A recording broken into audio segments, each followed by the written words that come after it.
cepat, turun. Kamu tak puasa ya? Assalamualaikum dan salam sejahtera. Pihak polis pagi tadi berjaya menahan 5 ekor kucing yang didapati tidak berpuasa. Antara yang ditahan ialah seekor kucing oren atau oyen yang menjadi tular selepas wajahnya dirakam seperti gambar. Seekor kucing oyen yang mesra dengan panggilan oyen ditahan penguat kuasa petang tadi kerana didapati tidak berpuasa.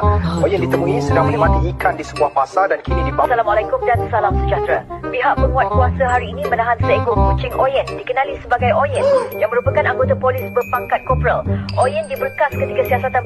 Oyen, aku dengar kau tak puasa.